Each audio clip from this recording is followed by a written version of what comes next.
to give you guys a quick instruction on how to practice this pretty intense exercise. So first, you definitely need a metronome. I was using the metronome the entire time when I was practicing this, and you should too. It's designed to go with the metronome, so you really shouldn't play it without the metronome. So that's important. How fast?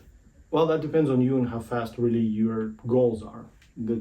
That is between you and your teacher, or just you by yourself if you're practicing without a teacher. Remember to repeat the first bar multiple times, and then only add the second bar as part of the group as a kind of a last part of the exercise.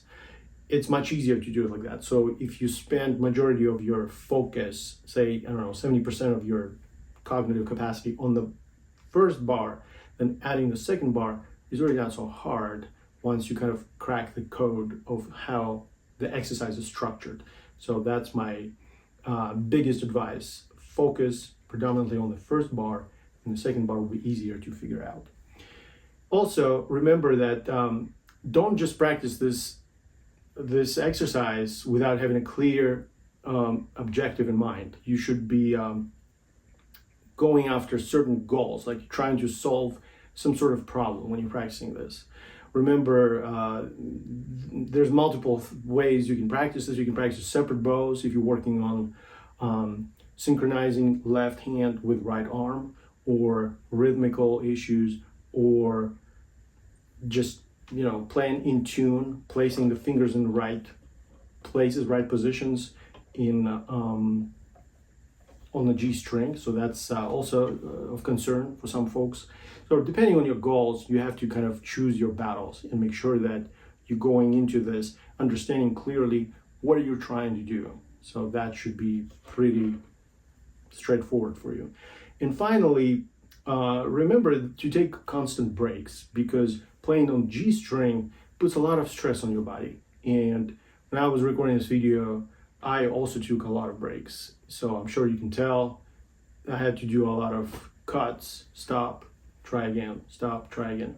So forgive me for that, but this is just the best way to do it.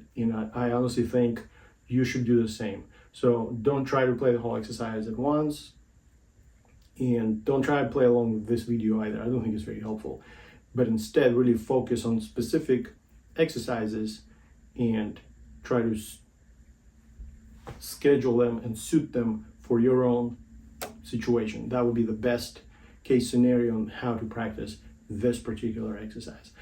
I hope you guys are learning something. I hope you're getting some value out of my videos. Let me know in the comment section. I try to read all of them and try to respond to as many as I can. And I also want to thank everyone who has supported me on Patreon. Thank you so much for your support. And also thank you for supporting me through the YouTube membership paid side. It helps a lot. I really appreciate each and every one of you. Thank you. And I hope to see you in the next video. Thanks.